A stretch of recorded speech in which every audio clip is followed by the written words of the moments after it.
PLAAY-Not-Con 2020 continues with a very special guest, world-renowned game designer of games like Mystery Rummy, Diamonds, Baseball Highlights 2045, just to name a few. Also a big fan of sports board games.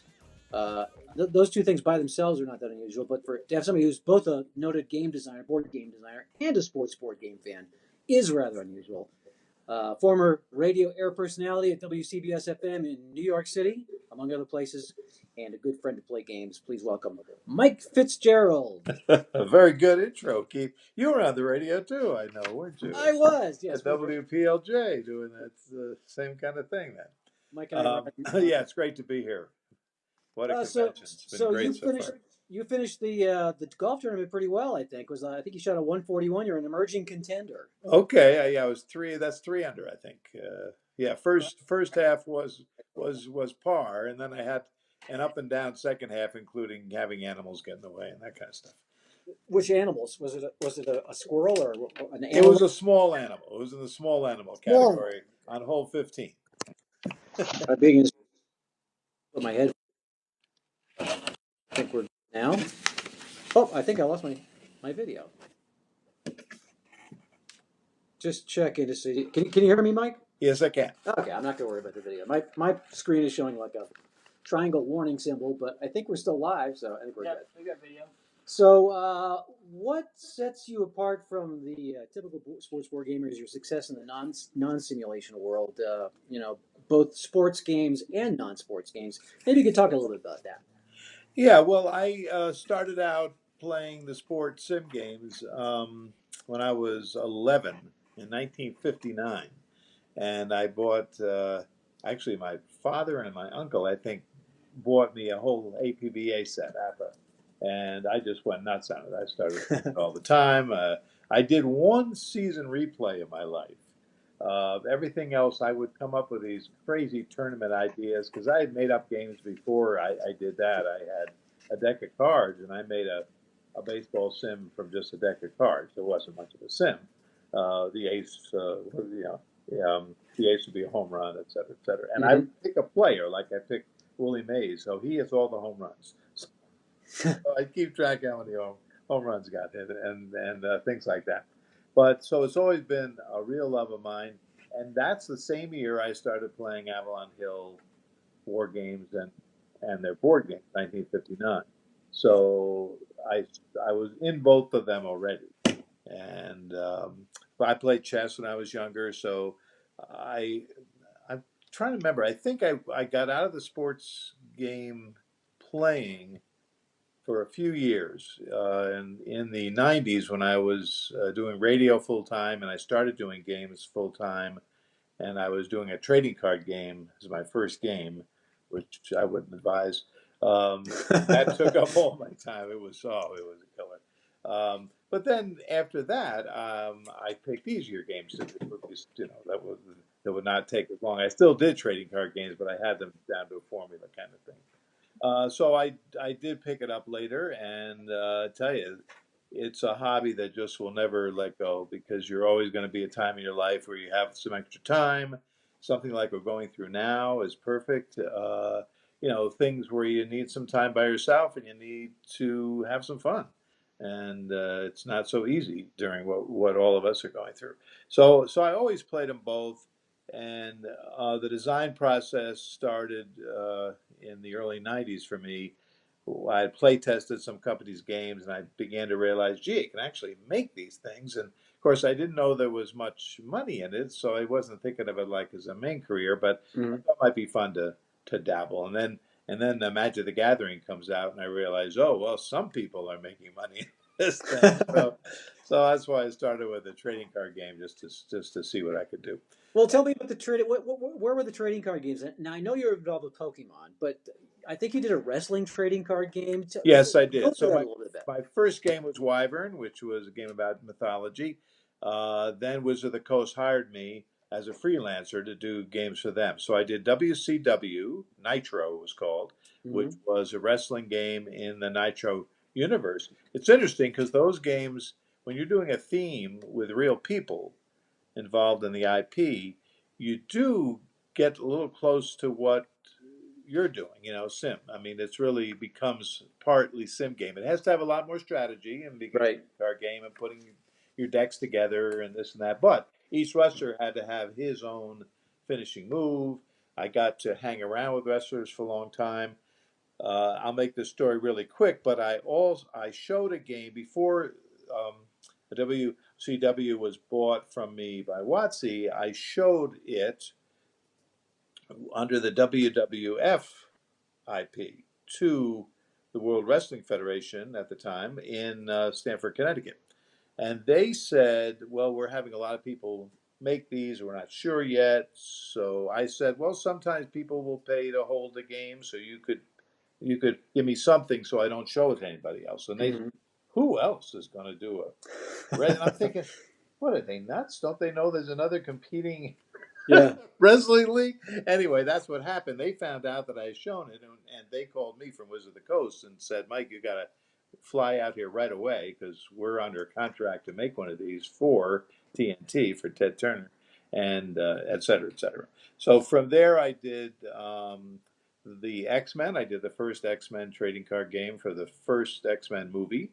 Cool. And I did several games that didn't end up coming out. Like I had a Spider-Man game completely finished, Hmm. and they lost the license to do the games for those movies. It turned out trading card games based on movies at that time, anyway, weren't quite as big as they thought they might be. Wow, that's kind So of hard to believe that they weren't. maybe it was the type of movies. I mean, the Star Wars games have done well over the Yeah. years. So I think it's the one-shot films maybe that didn't do as well. Mm. Yeah, so that got me into that, and I did like four of them, and I realized, boy, this is hard work. So I decided I would stop doing those and do normal games from the hobby Euro game world. So I switched and did Mystery Rummy and did a lot of other stuff after that. You sent me a comment in one of our preliminary emails. You said, I've designed over 80 games, about 15 of which I'm very proud of. So that's a 187 batting average. Uh, That's right, not too is good, that is a it? typical batting average for a game designer, or Well, I don't know. It depends because it's a very personal question, right? It's not so much how many games that I get published that I design. That's the question game designers talk about a lot. So my batting average is over 900 in ah, games I design published.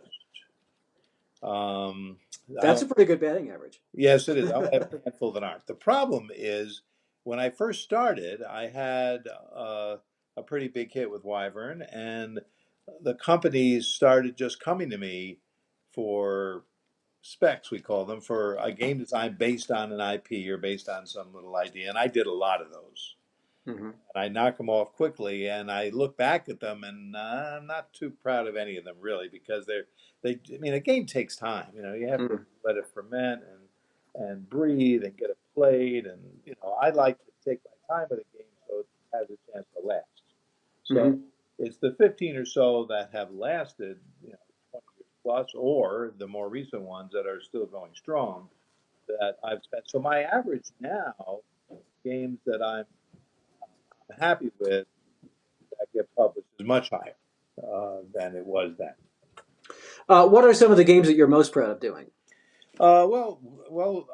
Wyvern, I think, was a very unusual training card game. I reversed Magic. Magic is a resource building game, and Wyvern is a um, losing everything game. It's a the word's escaping me now, but Attrition, resource yeah, attrition. yeah, yeah, yeah. Contraction. I mean, you start with everything, and then you're trying to hang on to stay Mm. alive. Then the Mystery Rummy series. Wow, that's turned out well for me over the years. I mean, I made the games because I loved them. I loved Rummy as a kid, and I thought if I could make a little twist of a story and have the story come through with a theme in the game. So I started with Jack the Ripper and went through Murders in the Rue Morgue and Jekyll and Hyde and Al Capone and well, six is coming out next year, which is a much bigger game. Seven different cases in one game, and I've already got seven done. Finished, which might be after that. So that's probably number one. But in this last splurge I've had since Diamonds and Baseball Highlights came out around the same time, they have both done super, still doing very well. And I like football highlights was just came out having a tough start because in this virus situation, it's not getting Mm. a lot of buzz. But the people who are playing it seem to be enjoying it. I'll be making some expansions, I know, and I think that's a worthwhile game. I'm trying to create something where there's something that's unique about the game. So if I Mm. can come up with something that's not out, that isn't like anything out there, then I'm happy. Then of course I have to make it fun and good still. But if I can do all those things, that's what pleases me. Wyatt Earp came out in the year 2000. Still, a lot of it's a smaller group maybe, but a lot of people really love that game still. And that's a game similar to Mystery Rummy, but it used a lot more stuff, and I had to go. But those are the main ones. Talk about baseball highlights 2045, and how does that similar to sports simulation games, and how is it different, and maybe some of the crossover interest that somebody who plays APA or Stratomatic might find in baseball highlights. Well, that's the question, isn't it? There's a reason in the hobby game, Eurogame industry, sports games don't work. They don't sell. They don't get played. They're just Mm. not. They're not even considered by publishers. People in the listening audience right now are saying, "What? Yeah. They don't. Well, People don't like sports games." no, especially Sims. I mean, they just don't. I think they're missing out completely. But when I wanted to make a statement in the industry, just to say, here's something unique that the idea is will appeal to non-sports gamers, but also to sports gamers. Now, that's a tough that's a That's a tough one. tightrope. So what I had to do is I made concessions. I did a lot of compromises towards one group or another. So in the end, I think you'd have to ask people who play it, what their feelings are. I thought it ended up being the weirdest game I'd ever played in the end. But that was after 5 years of beating my head against the wall trying to solve a problem I had. But once I solved it, I said, I don't know what this game is. I'm going to show to some people, I said, but it's so wonky. I don't know if anybody. Well, now what was the problem? Oh, the problem. Well, the problem is that because I wanted it to be an accessible kind of sports game, I had a mission statement. And I get pretty obsessed with my mission statements. And this one I would not give on. And I couldn't solve one of the statements in the mission statement. So the mission statement was simply, make a baseball game that will feel like baseball in the sense that it will give you every score possible in baseball. I mean, pretty much, Mm-hmm. right out to the edge. But each game would take about 5 minutes and would be interesting, exciting card play. Because in between each game, I wanted people buying more players. They added their deck, sent them down to the binders, and then seeing how they do over a series of games. Right. So the thing I couldn't solve for years was how to get scores when each person is playing six cards. How to get any kind of excitement as to what you can do with scores. Because I had a traditional sort of game. I mean, the cards would have um, an offense section and defense. Mm-hmm. The defense would apply to what the person played last, and then the offense would give them something. But I was still stuck in a box where a hitter can only get one hit at that bat. I thought that, but I did it Well, the time, and well, that's because that's the way baseball is. yes, So, exactly. So I was still stuck in what for the game was too much real baseball. So I right. was slanting it towards the sports fan at that point. Uh, and a couple of weird things happened. There's one is a mistake. I used mashup names instead of real names for the players. Mm-hmm. Right. So I had a Mickey Maris card, which I always liked. That was one of my base strength cards for the cost and everything.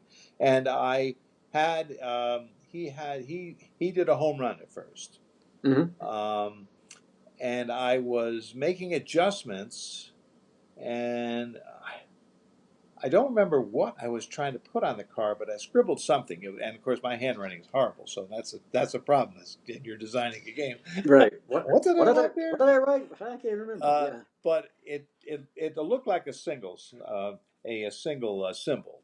So, and I never crossed out the home run, or I didn't, or I was going to put the home run more conditional. Something else had to happen first, that kind of stuff.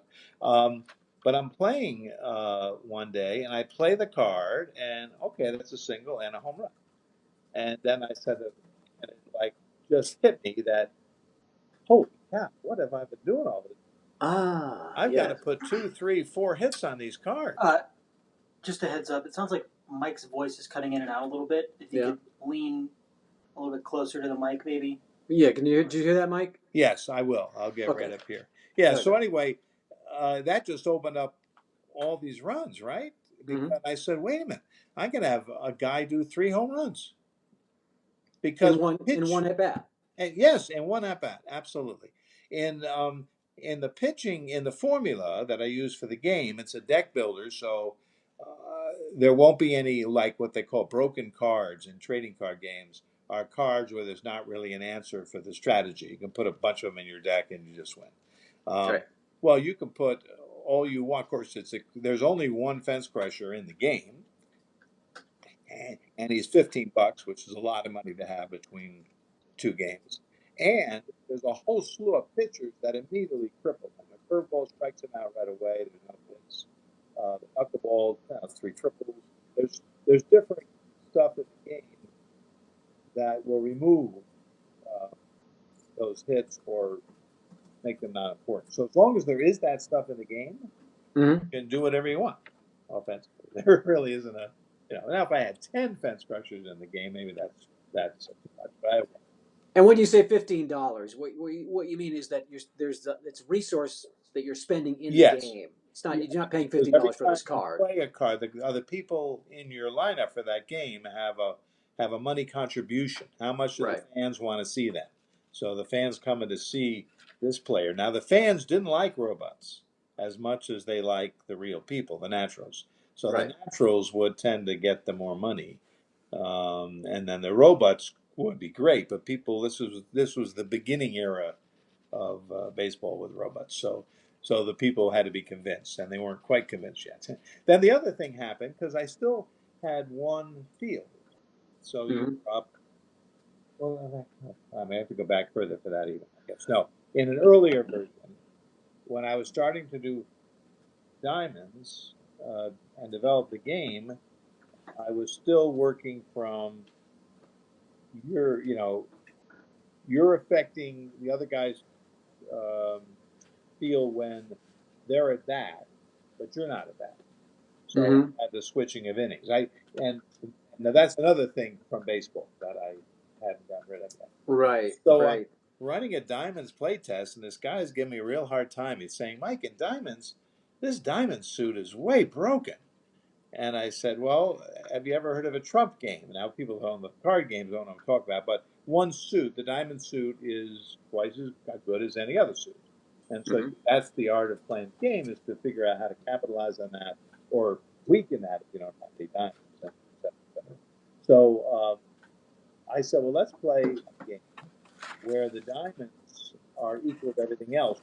We'll just give them a different ability. And it turned out the game of Tarbo this Saturday. So Mhm. really, he got to realizing because he was saying, well, you can make the diamonds. What did he say? You could make the diamonds worth two, and the only thing I heard was two diamonds. That's the only thing I heard from what he Mhm. said, and I immediately told everybody to go home. And I went back into my room where I've got both of these games set up in process, right? And I said, the secret is two two different fields. You're playing on both of them at the exact same time and multiple hits. And Right. I did some figuring out and playing, and I realized I could get a shutout, I could get a 15 to 14 game, I could get just about anything possible. Right, So, and people who are playing traditional baseball games are probably going, what is he talking about? How can you have two fields at the same time? Basically, at both teams in Baseball Highlights 2045, you basically have both teams at bat simultaneously, kind of, and in the field simultaneously. and in the field simultaneously, and that is done not because it necessarily makes sense, but rather to get the game time down to a point where you can play multiple games and have a World Series in a short period of time. Is that not correct? Yes, but the big advantage also was in fun of gameplay because it opens up all these strategies. When a Right. guy, you know, plays a home run, how are you going to deal with that? You're going to have the choices in your hand. You've only got the six cards. You're going down to nothing. Right. Um, but you're going to have to figure out and plan. Well, if I stop that home run, I don't have much of an offensive card, or vice versa, and all. So it really opened up more than I thought it would, even. And yeah, so the game, the game is the best-selling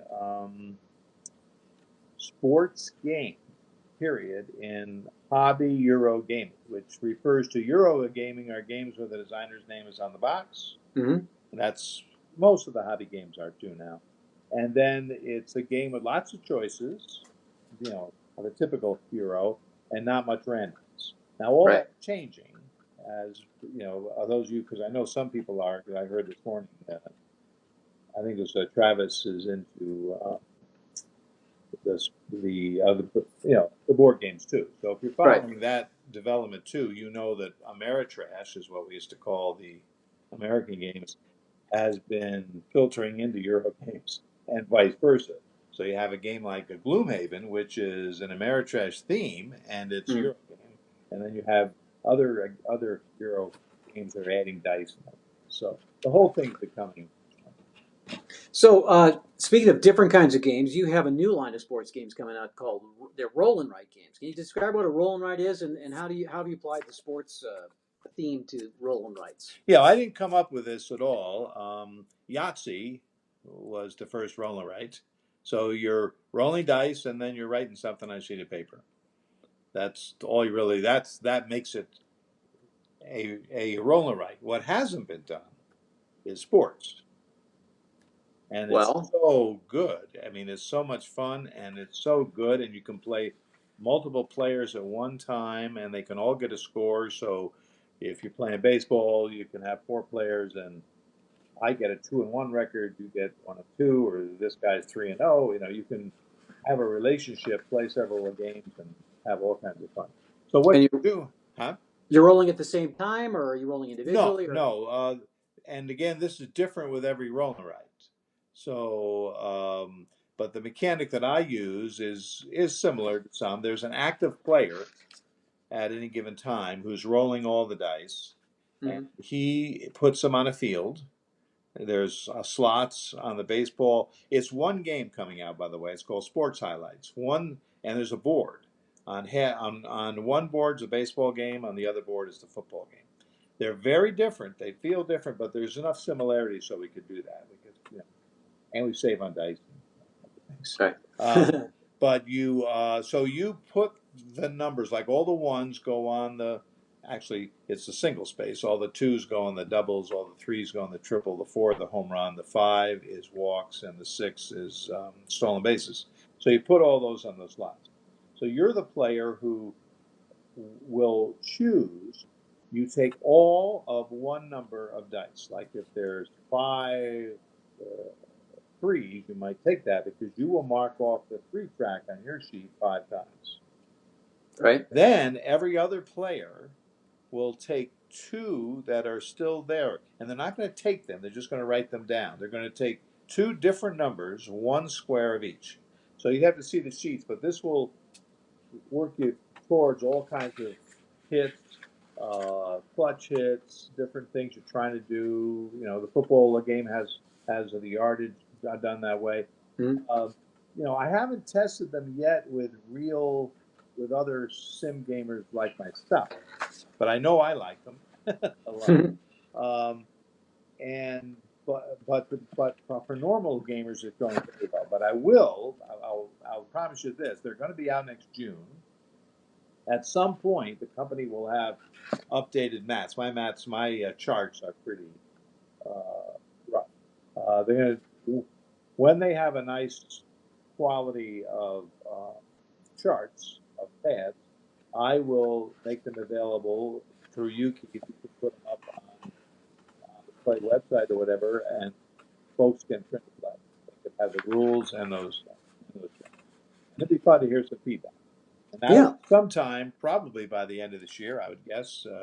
They'll be on a Kickstarter in February, and they'll be coming out. If we were going to design a sports sim game, you're shifting from the typical the Euro game market and the general board game market, Ameritrash, as you mentioned. If you were going to be designing a game in this market, in the sports sim market, where would that process begin for you? Well, I would just decide not to and move on because I have tried a few times, and sometimes I try and I just always end up with a game that's more in the general game market. It's hard for me to make the decisions, and um, I'm not good at that kind of math. I don't think to make it's a lot of responsibility. I think to simulate, something that's out there, and Mhm. much trickier than it looks. That's what's so amazing about what you've done, because the guys in the early days were doing it with a mathematical formula and percentage of dice, and that's all they had with APA and with a Stratomatic. Just to figure out the stats, and you know what a dice percentage is, and make up the chart, and boom, go. Um, but that's not enough anymore. I don't think so. There's so many other ingredients that are intangible, and you bring that to your games. They're just more fun, interesting. That the math is hidden, what we call it in game design, when you put a layer over it, like the keywords and the abilities and the narrative that you have in these games. You're not constantly pulling for a math result. You're pulling for, come on, let's just champion come through. I want that role that has something to do with champion. I'm not going to specify. Whereas in APA, you're just screaming for 66. I mean, there's Right. different things. Well, thank you for those compliments. I appreciate that. People in our hobby have different opinions on what the future of sports simulation games looks like. I think the general board game market is pretty robust right now, and do you think that transfers to sports simulation games or not? Or do you think some people think that the future is bright for sports sim games? Other people think not so much. What do you think? Well, it's always bright for creative, amazing games. Something that's going to break through, like your stuff has broken new ground. I don't think the market is there for more APAs and more Stratomatics, and there. So I think there's a couple of ingredients that I think you would want to start with, and obviously for you, it's keeping your company going and getting even more into some of these other areas. Maybe. I mean, fun is a hard word to define sometimes, and what is fun for each player, right? But it's got to be fun, fun, fun. So you've got to test and find. You got to see the smiles on the faces. You got to, that's a huge part of it. And the other part is short, short, short. I mean, it can't be short enough. I mean, look at what Fury Hardball is like, right? Or Mhm. that's and you still have to have a game. I mean, you don't want a score generator, so you want a game that's fun and short. That is really interesting because, and I'm wondering if you think that is something that is a sign of our times or maybe a product of our times. Because I remember when I was a kid, when I was younger, I didn't have any trouble sitting down and playing a game for 90 minutes or even 2 hours.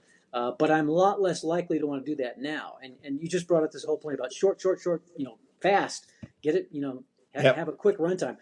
Why is that? Is that I something think it new? is a sign of the times. I think with the digital age, with people changing their taste. I used to sit down and play Twilight Imperium, the original 8 hours, or whatever. So there. I mean, I'm not doing that.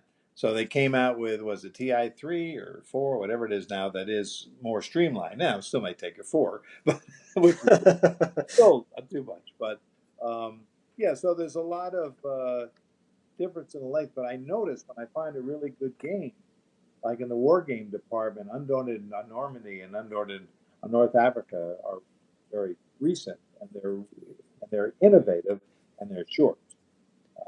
So with a lot of war games, you're going to spend a lot of time playing. And that's just dated now, and it's just not. People aren't going to do it.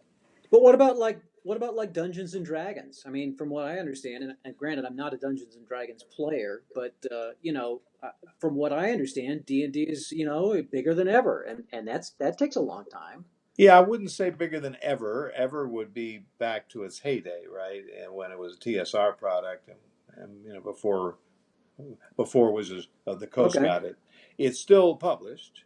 Mm-hmm. It's published differently.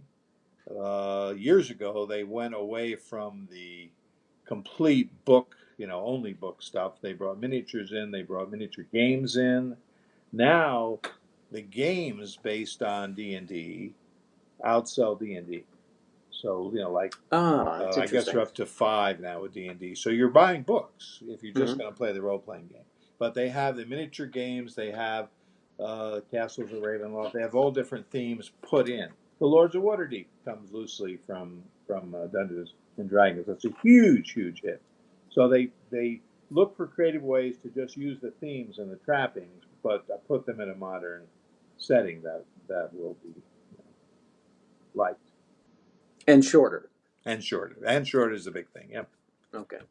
Well, Mike, it's been a pleasure having you. So glad you could take the time to join us. A lot of Uh, fun being here. I'm enjoying the con so far. I tell you that, and I'm looking forward to tonight and tomorrow. Anything more you'd like to add about your games, like what your rolling rights or the football highlights before we let you go? Well, I try. I mean, if I wouldn't advise anybody to like invest money in them until they know what they're about. So, fortunately, on Board Game Geek, there's play videos on all my games, and you could watch something. But if it appeals to you, and you're a little wonky like I am, especially for baseball highlights. And the football game borrows a lot from baseball highlights, so that's not an exact sim by any means either. There's two fields at once, all Sure. kinds of crazy stuff.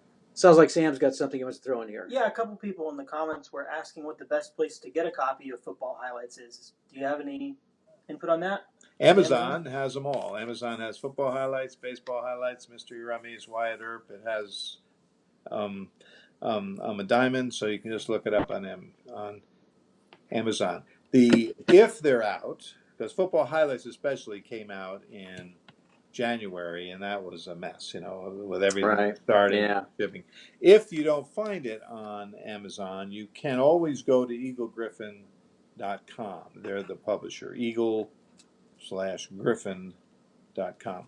And they have a store there. You're going to probably pay a little more there, maybe, and the shipping especially. But the best choice is Amazon. But first stop at Board Game Geek and see some of the videos. Sure, it's not too bad. Mike, always a pleasure. Thanks for joining us. Same here. Yep, a great time. Okay, And so go ahead. now we got to get to the results of golf, right? That's right. We're All gonna right. go. We're gonna go back to the Facebook group page. I'm trying to check my time. It is 3:40, so we're gonna meet back, or 3:40 Mountain Time. We'll meet back at the Facebook group page at 4 o'clock. We'll announce the results from golf. And we're not going to be able to go. Our original plan was to go immediately into our stream, but I think we're going to go and delay that an hour. So we'll make the announcement for for golf and for baseball at 4 o'clock Mountain Time, and then at 5 o'clock Mountain Time we'll start the Big Finish stream. And then following that, we'll give away all our prizes. We got copies of Course Collection 15 to award. We've got some PLAAY-Not-Con play mats. We've got a couple copies of Robert Coover's book, Universal Baseball Association. Have you read that book, by the way? Yes, I have. Read it Every many times. every sports board gamer has read it, and if you haven't, then you need to. So that's all going to happen. So we'll see you back here in about 20 minutes on the Facebook PLAAY-Not-Con Facebook group page. Till then, peace out. Take care.